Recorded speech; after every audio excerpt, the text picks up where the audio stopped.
Bobbi Kristina, yes, is finally at peace. And that is a blessing to many that believed she would never come out of that coma. Now, she was taken off all medicine and all life support, and ultimately, doctors had always predicted she would pass away. Now, that does not make her passing any less painful. Even people that expect death to come, when it does come, it doesn't pave the road for death to come. It's still extremely painful.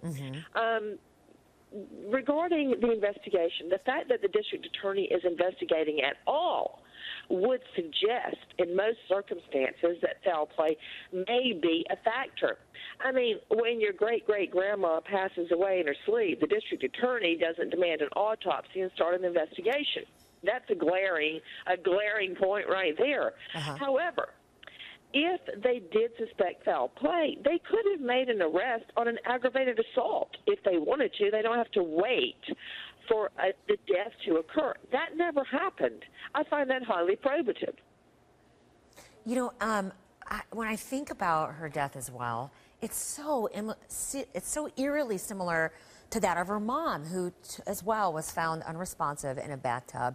And that was a few years back, the week of the Grammys. Now, what was it about Bobbi Kristina Brown's relationship with Nick Gordon that seemed to raise eyebrows? Well, there were allegations, whether they've been substantiated or not, of battering, of abuse, of mistreatment, and an alleged out-of-control lifestyle. So how do those two fit together? Well, never, never, never are drugs or alcohol, voluntary use of drugs or alcohol, a defense.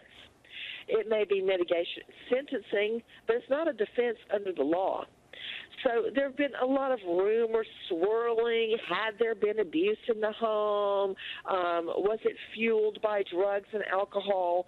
But none of that is going to be made clear until we know the result of toxicology tests that will be performed now on autopsy.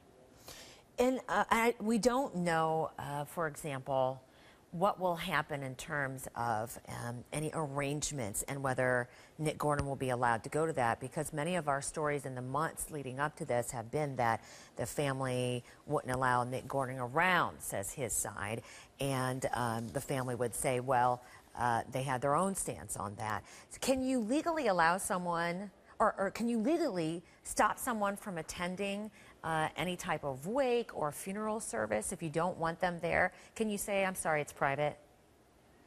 Absolutely, and that's such an excellent question. I think when you don't know a horse, Robin, look at his track record. He was not allowed in all these many, many months to be by the bedside of Bobbi Kristina, to come to the hospital, to the emergency room, to the hospice, never.